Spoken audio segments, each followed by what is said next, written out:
உனக்கு எதிரா நடக்கிற எல்லா தீமையும் விலகி உன் இல்லற வாழ்க்கை நலமோடு வாழ அந்த அம்மன் ஆசை தருவா.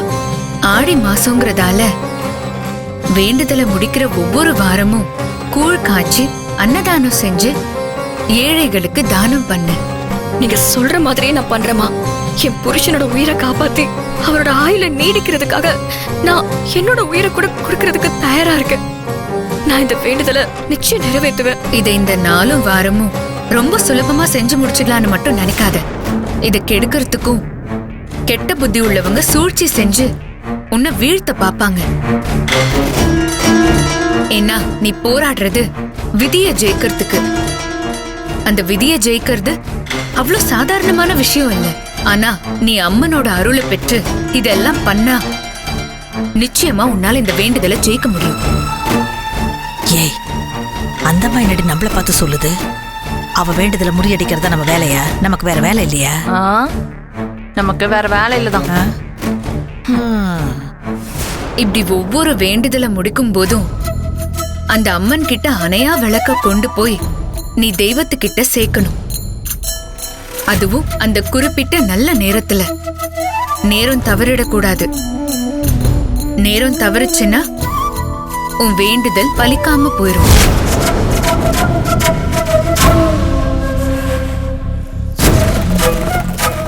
ஆடி மாசத்துல அணையா விளக்கம் என்னம்மா சொல்ற?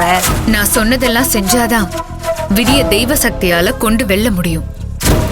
சத்தியவான மீட்டெடுத்த சாவித்திரியோட வரலாற புராணத்துல நீங்க எல்லாம் படிச்சதில்ல? எல்லாம் படிச்சிருக்கோம். அதை இப்போ நிஜத்துல உன் மூலமா பார்க்க போறோம். நீங்க சொல்றத கண்டிப்பா என் பொண்ணு நிறைவேற்றிடுவாமா? ஆமாம்மா, அந்த தெய்வத்தோட துணையினால என் மகனை சாவில இருந்து என் மருமக நிச்சயமா காப்பாத்துவா. நிச்சயமா அத்தை. எந்த கஷ்டம் வந்தாலும் நான் இந்த வேண்டுதலை நல்லபடியா பண்ணி முடிச்சு என் தாலி பாக்கியத்தை நான் காப்பாத்துறதுக்கு முயற்சி பண்ணுவேன். நாளைக்கு காலையில இருந்தே உன் விரதத்தை தொடங்கலாம். சரிங்கம்மா, நான் நாளைக்கே என்னுடைய விரதத்தை ஆரம்பிக்கிறேன்.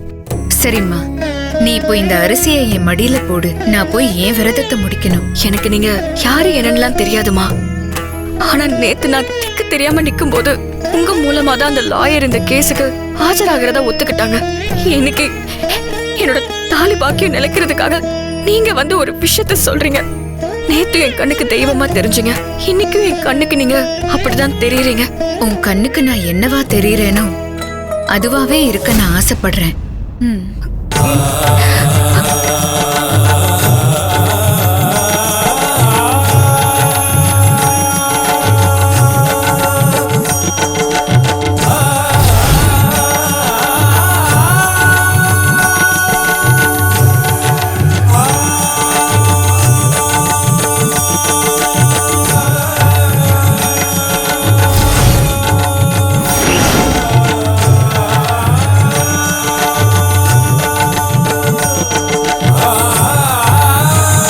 சொன்னதை சிறப்பா செய்யணும்.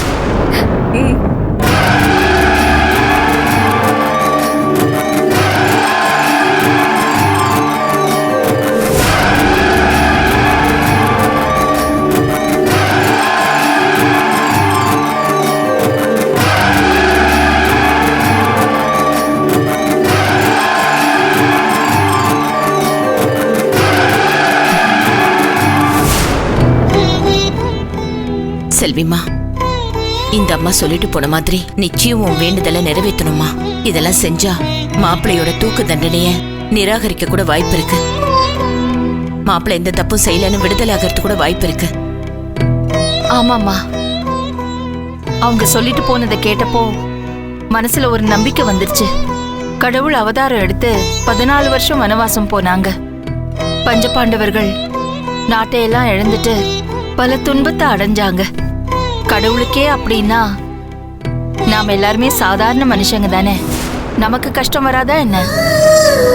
கடவுள் கஷ்டத்தை கொடுக்கறதும் வாழ்க்கையை படிக்கிறதுக்கு தானே. ஒவ்வொரு மனுஷனும் பக்குவமான மனுஷனா மாறதுக்காக தான் இதையெல்லாம் கடந்து வரும். நீயே சொல்லு, கஷ்டத்தை கொடுக்கிற கடவுள் எந்த கஷ்டத்திலேயாவது நம்மளை கைவிட்டிருக்கா? நீங்க சொல்றதெல்லாம் உண்மைதான் அண்ணி. அந்த கஷ்டத்தை எல்லாம் தாண்டி வாழ்க்கையை நகர்த்திக்கிட்டு போகணும். இந்த கண்ணீரும் கஷ்டமும் அப்படிதான்.